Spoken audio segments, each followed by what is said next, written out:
कई बार जिंदगी के किसी मोड़ पर हम थम जाते हैं। ऐसा लगता है कि सब कुछ हमारे हाथ से निकल चुका है। एक ठंडी उदासी दिल में घर कर जाती है और हम खामोशी से खुद से पूछते हैं, क्या वाकई सब पहले से तय है? क्या हम चाहें भी तो कुछ बदल नहीं सकते? क्या भाग्य का लिखा कभी नहीं मिटता?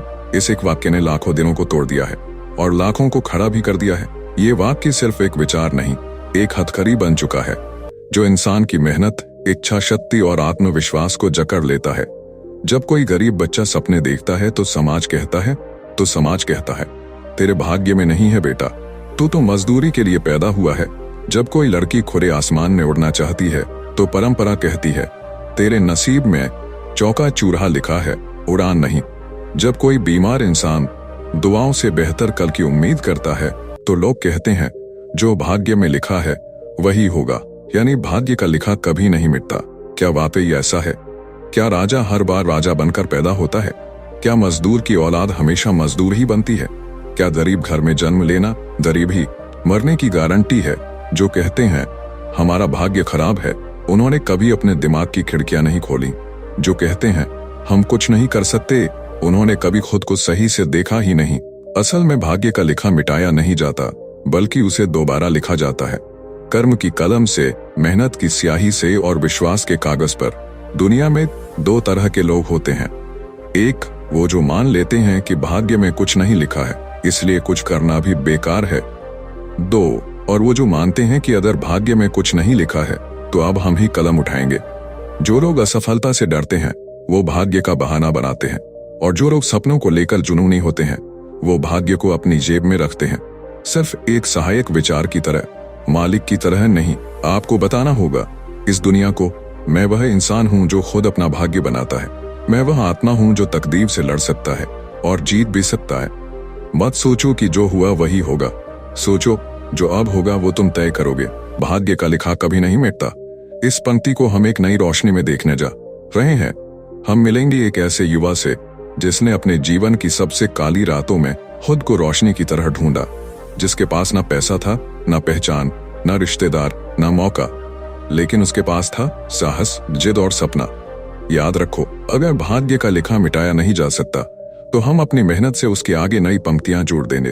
अगर तकदीर अटल है तो हम अडिग हैं। अगर दुनिया कहे कि तू नहीं कर सकता तो तू जवाब दे, मैं खुद को नहीं दोहराता, मैं खुद को बदलता हूँ। अगर आप तैयार हैं तो चलिए कदम बढ़ाते हैं उस प्रेरक सफर की ओर जहाँ भाग्य नहीं, इंसान खुद अपनी तकदीर लिखता है। गांव का नाम था अलमासपुर, एक ऐसा नाम जिसे सुनकर लगता था जैसे यहाँ सब कुछ चमकदार होगा, पर हकीकत इससे कोसों दूर थी।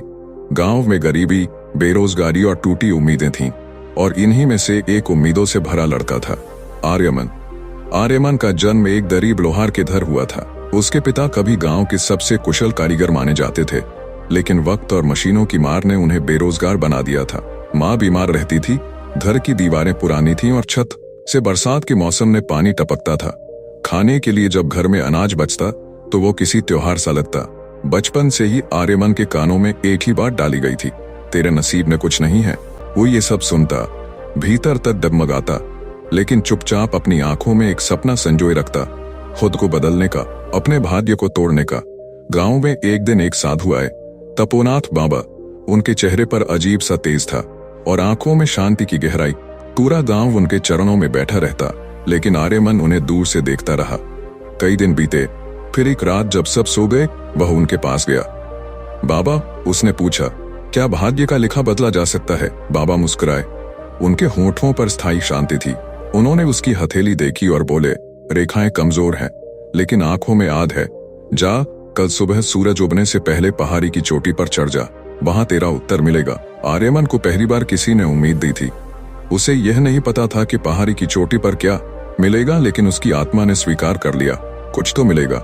सुबह हुई, अंधेरा अब भी बाकी था जब वो चल पड़ा।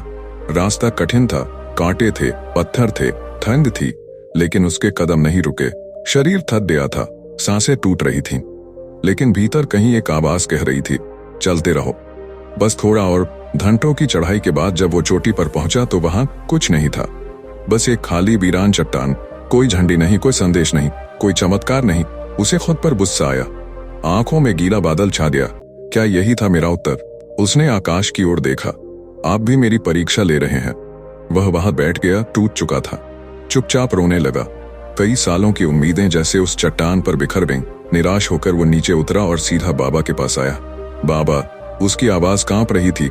मैं वहां गया था, चोटी तक चढ़ा, हर तकलीफ सही, लेकिन वहां कुछ नहीं था। आपने कहा था उत्तर मिलेगा। बाबा मुस्कुराए। पहली बार उन्होंने उसकी आंखों में सीधा देखा और कहा, तू जिस लड़के की तरह कल तक खुद को जानता था, वो तो उस पहाड़ पर रह गया। जो आज मेरे सामने खड़ा है वो कुछ भी कर सकता है। वहां कुछ नहीं था क्योंकि तुझे कुछ चाहिए नहीं था, सिर्फ खुद पर भरोसा चाहिए था। आर्यमन को अब बात समझ आने लगी थी। जो बिना किसी इनाम की उम्मीद के कठिन रास्ता तय करता है वही खुद को जीतता है, और जो खुद को जीत ले वो भाग्य से बड़ा हो जाता है। बाबा बोले, भाग्य रेखाएं कहाँ तक जाएंगी ये तय नहीं कर सकती, लेकिन तू कितनी दूर चल सकता है ये तेरी हिम्मत तय करती है। वो दिन आर्यमन की जिंदगी का मोड़ था। आज भले उसे कोई इनाम नहीं मिला था, पर उसके भीतर एक विश्वास जन्मा था कि वह कुछ भी कर सकता है। अब वह लड़का वापस अपने छोटे से मिट्टी के घर में लौटा था, लेकिन भीतर से वो अब मिट्टी का नहीं, लोहे का बन चुका था। और भाग्य, वो अब उसे बस एक चुनौती की तरह देखता था, हार नहीं। उसने ठान लिया कि वह पढ़ेगा, लेकिन सवाल था कैसे। पिता के पास देने को कुछ नहीं था, माँ की दवाएं ही मुश्किल से जुटती थीं। स्कूल की फीस, किताबें, यूनिफॉर्म, ये सब सपने से भी परे थे। और ऐसे में एक शाम उसने फैसला किया, वो गांव की चाय की दुकान पर काम करेगा। दिन भर गर्म चाय बनाना, कप धोना और रात में स्कूल की पुरानी किताबों से पढ़ना, यही उसकी दुनिया बन रही। एक दिन स्कूल में एक प्रतियोगिता रखी गई, भाषण प्रतियोगिता। मेहनत और भाग्य। आर्यमन का मन हुआ भाग लेने का, लेकिन गांव वालों ने खूब हंसी उड़ाई। जिसे बोलना तक नहीं आता वो भाषण देगा। पर चाय बनाते बनाते उसने अपनी तैयारी जारी रखी। काम करते वक्त वो शीशे में खुद को देखता और बोलता, मानो उसका छोटा सा ठेला ही उसका मंच हो। चाय की भाप से भरे उस माहौल में उसके शब्द तपते रहे और धीरे धीरे एक आग की शक्ल लेने लगे। प्रतियोगिता का दिन आया। स्कूल का हॉल भर चुका था। आर्यमन सबसे आखिर में मंच पर चढ़ा। उसके कपड़े सादे थे, पांवों में चप्पलें टूटी थीं। उसने बोला, लोग कहते हैं मेहनत करने से क्या होगा जब भाग्य में ही कुछ नहीं लिखा हो, पर मैंने जाना है जब कोई भूखे पेट मेहनत करता है तब वह रेखाएं नहीं देखता, वह सिर्फ रास्ता देखता है। मैं चाय बनाता हूँ लेकिन उसमें मेरे सपने उबलते हैं। मैं कप धोता हूँ लेकिन उसी में मैं अपना भविष्य साफ करता हूँ। और मैं भाग्य से नहीं डरता, क्योंकि जो डर गया वो जीतेगा क्या। पूरे हॉल में सन्नाटा था। और फिर जो हुआ वह आर्यमन की जिंदगी का पहला बड़ा मोड़ था। तालियों की गूंज, जोरदार, लगातार, ऐसी तालियां जिनने उसकी मेहनत की गूंज थी। वो ताली जो सिर्फ दो हाथ नहीं बजा रहे थे, एक हाथ उसका था, दूसरा अब दुनिया का था। वह प्रतियोगिता आर्यमन ने जीत ली। स्कूल के प्रिंसिपल ने उसे पास बुलाकर कहा, तुम्हें छात्रवृत्ति दी जाएगी, अब तुम पूरी फीस माफ करके पढ़ सकते हो। ये जीत छोटी नहीं थी, ये उस विश्वास की जीत थी जो एक वीरान पहाड़ी पर मिला था। घर लौटने पर माँ ने उसे गले लगाया। पिता की आंखों में वो चमक थी जो बरसों से कहीं खो गई थी। लेकिन उसी रात माँ की तबीयत अचानक बिगड़ गई। गांव का डॉक्टर आया, कहा इलाज बड़े शहर में ही होगा, दवाएं भी महंगी हैं और समय बहुत कम है। एक बार फिर भाग्य ने उसे धक्का देने की कोशिश की। आर्यमन की आंखें भीग गईं। एक तरफ भविष्य की सीढ़ियां थीं, दूसरी तरफ माँ का जीवन। अब क्या करे। उस रात वह मंदिर गया, चुपचाप बैठा रहा, फिर आकाश की ओर देखा और बोला, अगर भाग्य सच में लिखा हुआ है तो लिखने वाला तू है, और अगर तूने लिख दिया है कि मैं हार जाऊं तो देख, मैं तेरी ये पंक्ति मिटाने आ रहा हूं। सुबह होते ही वह शहर जाने को तैयार था, पर हाथ में पैसे नहीं थे। और यहीं शुरू हुआ उसका अगला संघर्ष। जिस लड़के को लोग एक चाय वाला समझते थे, वो अब माँ की जान बचाने के लिए कुछ भी करने को तैयार था। उसने स्कूल छोड़ने का फैसला लिया और एक छोटी फैक्ट्री में काम करने लगा। ईंट उठाना, बोरे ढोना, दिन रात पसीना बहाना। हर सुबह एक उम्मीद होती, माँ को बचा लूंगा। हर रात एक डर होता, कहीं देर ना हो जाए। लेकिन फिर भी वह डटा रहा। शहर की गलियां अब आर्यमन की नई दुनिया बन चुकी थी। बड़े बड़े ट्रक, शोरगुल, धूल, धूप और हर तरफ दौड़ती भीड़। इसमें वह एक छोटा सा इंसान था, पर उसकी छाती में चलती आग किसी तूफान से कम नहीं थी। माँ की बीमारी ने जैसे उसकी मासूमियत छीन ली थी और जिम्मेदारी ने उसकी आंखों से नींद तक छीन ली थी। आर्यमन अब एक ईंट भट्टे पर काम कर रहा था। रोज सुबह 4 बजे उठता, मजदूरों की लाइन में लगता और पूरे दिन गर्मी में ईंटें ढोता। उसका शरीर थक जाता, पीठ दर्द से झुक जाती, लेकिन उसके इरादे वे पहले से कहीं ज्यादा सीधे और मजबूत हो चुके थे। उसके पास अब 2 ही लक्ष्य थे, एक, माँ का इलाज। 2, पढ़ाई दोबारा शुरू करना। शहर में उसके पास न कोई ठिकाना था, न रिश्तेदार, न पहचान। वह एक टीन की छत वाले खोखे में रहता जो एक झुग्गी के किनारे था। रात को जब वह थका हारा लौटता तो माँ की तस्वीर को देखता और कहता, थोड़ा और सह लूंगा माँ, बस थोड़ी देर और तू ठीक हो जाएगी। हर शनिवार की तनख्वाह का एक हिस्सा वह अस्पताल के लिए जमा करता। डॉक्टर ने कहा था ऑपरेशन महंगा होगा लेकिन जरूरी है। एक दिन उसके साथ काम करने वाले एक बुजुर्ग मजदूर रामलाल चाचा ने पूछा, बेटा इतनी मेहनत के बाद भी तुम मुस्कुराता क्यों है? लोग तो टूट जाते हैं। आर्यमन ने जवाब दिया, क्योंकि मैंने खुद को पाया है चाचा, और जब इंसान खुद को पा लेता है तो वह किसी भी हार को अस्थायी मानता है। रामलाल चुप हो गए। शायद उन्हें पहली बार किसी गरीब मजदूर की आंखों में सपनों की रोशनी दिखी थी, लेकिन किस्मत फिर करवट लेने को तैयार थी। एक दिन काम करते समय आर्यमन का पैर फिसला और वह एक ऊंची दीवार से गिर पड़ा। पीठ और पैर में गंभीर चोट आई। अस्पताल में भर्ती किया गया। डॉक्टर ने कहा, अब कम से कम 2 महीने तक कोई भारी काम नहीं कर सकता। उसका सारा सपना जैसे वहीं ठहर गया। माँ का ऑपरेशन रुक गया। जमा किए हुए पैसे इलाज में खर्च हो गए और वह खुद बिस्तर पर आ गया। इस बार उसने मंदिर जाकर चिल्लाकर कहा, अब और क्या बाकी है? तू मुझसे क्या चाहता है? मैं कब तक झेलूं? लेकिन जवाब नहीं आया। उस रात वह फूट फूट कर रोया, जैसे सब खत्म हो गया हो। पर तभी रामलाल चाचा उसके पास आए। उनके हाथ में एक पुराना बैग था जिसमें कुछ किताबें थीं। ये ले बेटा, तू अब काम नहीं कर सकता पर पढ़ तो सकता है। तू इस वक्त को बर्बाद मत कर। अपने दिमाग को मजबूत बना ताकि जब शरीर फिर साथ दे तो और बड़ा लड़े। आर्यमन की आंखें भर आईं। उसने पहली बार महसूस किया कि कभी कभी भगवान खुद नहीं आते, वो लोगों को भेजते हैं। अब वह बिस्तर पर था लेकिन हर दिन पढ़ता रहा। हिंदी, गणित, सामान्य ज्ञान, जो भी हाथ लगा वह चूस लेने जैसा पढ़ता। और फिर एक नई रोशनी आई। शहर के एक सामाजिक संगठन ने गरीब प्रतिभाओं के लिए एक छात्रवृत्ति परीक्षा की घोषणा की। इनाम था मुफ्त शिक्षा, रहन सहन और जरूरतों की पूर्ति। आर्यमन ने उसी पल तय कर लिया, अब भाग्य से नहीं, कलम से लड़ाई होगी। चोट से उबरते ही वह प्रतियोगिता की तैयारी में जुट गया। पैसों की तंगी थी, लेकिन उसके दोस्त रामलाल चाचा और कुछ मजदूरों ने मिलकर उसका फॉर्म भरवाया। यह वही लोग थे जिन्हें लोग गरीब, असहाय और मजदूर कहते थे, पर आज वही उसके फरिश्ते बन चुके थे। परीक्षा का दिन आया। आर्यमन ने घिसे हुए पेन से पुराने पन्नों पर लेकिन पूरे आत्मविश्वास के साथ उत्तर लिखे। उसके शब्दों में दर्द था, लेकिन उससे भी ज्यादा था दृढ़ निश्चय। 2 हफ्तों के बाद परिणाम आया। उसका नाम लिस्ट में सबसे ऊपर था। वह सेलेक्ट हो गया था। अब वह एक ऐसे संस्थान में पढ़ने जा रहा था जहां किताबें उसकी थीं, जहां बिस्तर उसका था, खाना समय पर मिलता था, और सबसे बड़ी बात, अब उसका जीवन एक नई दिशा में मुड़ चुका था। उसी रात वह अस्पताल गया जहां उसकी मां भर्ती थी। आंखों में चमक थी। डॉक्टर से बोला, मैं कुछ दिनों में बाकी पैसे लेकर आऊंगा, मां का इलाज होगा। अब मैं हार नहीं मानूंगा, क्योंकि अब मेरे पास सिर्फ सपना नहीं, रास्ता भी है। शहर का वह छात्रवृत्ति वाला संस्थान जहां अब वह पढ़ रहा था, एक नई दुनिया था। साफ कपड़े, किताबों से भरा पुस्तकालय और दिन में 3 बार का भरपेट खाना, ये सब उसके लिए किसी सपने से कम नहीं था। लेकिन सबसे बड़ी बात, उम्मीद अब उसका हिस्सा बन चुकी थी। मां का इलाज भी अब धीरे धीरे मुमकिन हो रहा था। संस्थान की मदद से उसे एक सरकारी योजना के तहत राहत मिली थी और अस्पताल में मुफ्त दवा मिलने लगी थी। एक दिन अस्पताल से फोन आया, आपकी मां अब खतरे से बाहर है। ये सुनते ही उसकी आंखें भर आई। जिस मां के लिए उसने सब कुछ दांव पर लगा दिया था, अब वह सुरक्षित थी। लेकिन असली लड़ाई तो अब शुरू होनी थी। समाज से। संस्थान में उसके जैसे कई गरीब छात्र थे, लेकिन ज्यादातर बच्चे संपन्न परिवारों से थे। महंगे जूते, ब्रांडेड बैग, अंग्रेजी में बातचीत और हर एक बात में ऊंच दिखाने का अहंकार। आर्यमन शुरू में चुप रहा। वो सबकी बात सुनता, किनारे बैठता और बस अपने काम में लगा रहता। फिर एक दिन क्लास में अंग्रेजी का वाचन था। शिक्षक ने उसे खड़ा किया, आर्यमन तुम्हारी बारी है, ये अनुच्छेद पढ़ो। आर्यमन ने किताब खोली, लेकिन जैसे ही उसने बोलना शुरू किया, कई छात्र हंस पड़े। उसकी टूटी फूटी अंग्रेजी, उसकी आवाज का कांपना और उसका उच्चारण, सब किसी मजाक का हिस्सा बन रहे। ओए चाय वाले, इंग्लिश बोल रहा है। अरे भाई, पहले हिंदी तो सीख ले। भाषण प्रतियोगिता में ताली मिल रही तो समझा क्या, अब क्लास का हीरो बन गया। क्लास में एक चुभती हुई हंसी गूंज उठी। शिक्षक ने डांटा, लेकिन दिल पर जो बीतनी थी वो आर्यमन ही जानता था। वो चुपचाप लाइब्रेरी गया और किताबों के ढेर में खुद को छिपा दिया। उस रात वह सोया नहीं।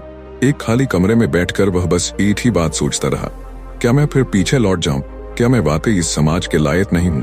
लेकिन तभी उस वीराने में फिर वही आवाज उसके भीतर गूंजी, तू वहां कुछ ढूंढने गया था पर तू खुद को ले आया। उसे याद आया तपोनाथ बाबा की बात, याद आया माँ की टूटी सांसों के बीच उसका हाथ पकड़कर बोला गया वो वाक्य, बेटा तू ही मेरा सहारा है। अगली सुबह वो सबसे पहले लाइब्रेरी पहुंचा और अंग्रेजी की सबसे मुश्किल किताब उठाई। रोज खुद से जोर से पढ़ता, शब्दों को कई बार दोहराता, उच्चारण पर मेहनत करता और धीरे धीरे वह डर पीछे छूटने लगा। अब हर दिन वो एक एक शब्द को जीतने लगा था। फिर एक महीने बाद स्कूल में एक निबंध प्रतियोगिता रखी गई। सफलता की असली परिभाषा क्या है? आर्यमन ने नाम दिया।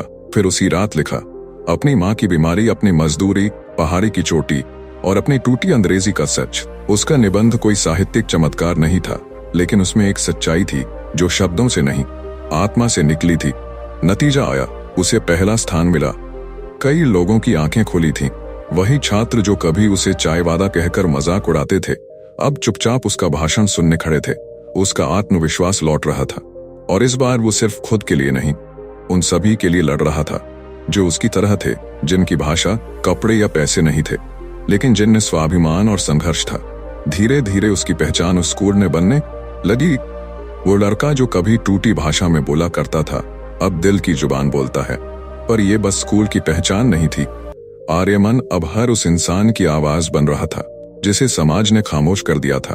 और तभी एक दिन उसे मंच पर बुलाया गया, जिले के एक बड़े समारोह में, जहां उसे युवा प्रेरणा पुरस्कार से सम्मानित किया जाना था। वह मंच पर चढ़ा, हाथ में माइक लिया, चेहरे पर एक अलग ही चमक थी। आज मैं अंग्रेजी बोल सकता हूँ, लेकिन मेरी असली भाषा है संघर्ष। आज मैं पढ़ सकता हूँ, लेकिन मेरी असली शिक्षा है अपने आत्मसम्मान को कभी गिरने न देना। और आज मुझे समाज पहचान रहा है, लेकिन मैंने खुद को तब पहचान लिया था जब सबने मुझसे मुंह मोड़ लिया था। तालियों की गूंज ने उसकी बातों को अमर बना दिया, लेकिन उसके भीतर कहीं ये आवाज अब भी गूंज रही थी, अभी सफर पूरा नहीं हुआ है, भाग्य अब भी ये पंक्ति लिखकर बैठा है। तो क्या उसे मिटा पाएगा? संस्थान में रहते हुए आर्यमन को धीरे धीरे कई ऐसी चीजें दिखने लगी जो बाहर से चमकदार थीं, लेकिन भीतर से खोखली। बहुत से गरीब छात्रों के नाम पर आने वाला फंड उन्हें मिल ही नहीं रहा था। जो सुविधाएं छात्रवृत्ति में दी जानी थीं, वे केवल कुछ चुनिंदा चेहरों तक सीमित थीं, जिनके पीछे पहचान थी, जुड़ाव था और घूस थी। एक दिन उसने अपने साथी छात्र असरफ को रोते देखा। क्या हुआ? आर्यमन ने पूछा। असरफ ने कांपती आवाज में कहा, मुझे हॉस्टल से निकाल दिया गया। बोला गया कि स्कॉलरशिप खत्म हो गई, लेकिन मैंने खुद अपनी लिस्ट में नाम देखा था। मेरे पैसे कोई और खा गया है। आर्यमन चुप रहा, लेकिन भीतर कुछ फूट चुका था। अगले कुछ दिनों में उसने एक एक फाइल देखी, प्रशासन की साइट से डेटा निकाला, पते मिले, नामों की सूची बनाई, और फिर जो उसने देखा वो भीतर तक हिला देने वाला था। कम से कम 27 ऐसे छात्र थे जिनके नाम पर पैसे जारी हुए थे, पर उन्हें पैसे कभी मिले ही नहीं थे।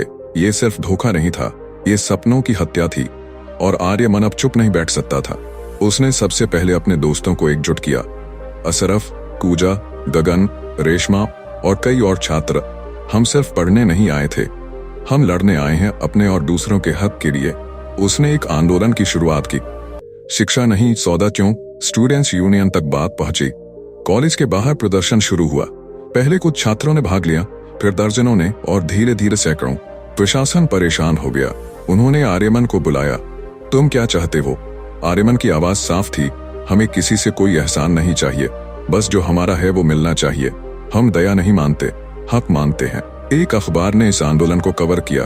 गरीब छात्र की आवाज बनी मशाल, और फिर शहर के हर कोने में उसका नाम फैलने लगा। लेकिन सत्ता सिर्फ चमक देखकर नहीं डरती। उसे तब तक फर्क नहीं पड़ता जब तक कुर्सी न हिले। एक रात अचानक प्रशासन की ओर से आदेश आया, आर्यमन को अनुशासनहीनता के आरोप में संस्थान से निकाला जाता है। वो खबर बिजली की तरह पूरे शहर में फैल गई। छात्रों में आक्रोश फूट पड़ा। अगले दिन कॉलेज के बाहर हजारों छात्रों की भीड़ थी। आर्यमन को वापस लाओ, भ्रष्टाचार बंद करो, शिक्षा को बाजार मत बनाओ, शिक्षा को बाजार मत बनाओ। मीडिया आई, सरकार हरकत में आई, और जब जांच बैठाई गई तो सारे दस्तावेज सामने आए। जो पैसे खाए गए थे, वो नाम, वो साइन, वो अकाउंट नंबर, सब सामने थे। एक के बाद एक चेहरे बेनकाब हुए। कई कर्मचारियों को सस्पेंड किया गया। जांच आगे बढ़ी और फिर संस्थान को झुकना पड़ा। आर्यमन को वापस बुलाया गया, लेकिन जब प्रिंसिपल ने कहा अब आप पढ़ाई जारी रख सकते हैं, तो आर्यमन ने मुस्कुराते हुए जवाब दिया, मैं अब सिर्फ खुद के लिए नहीं पढ़ूंगा, अब मैं बनूंगा उनके लिए जो आज भी अपनी आवाज नहीं उठा सकते। तो दोस्तों, वीडियो कैसा लगा कमेंट करके जरूर बताएं और वीडियो को लाइक करें, चैनल को सब्सक्राइब जरूर करें। धन्यवाद।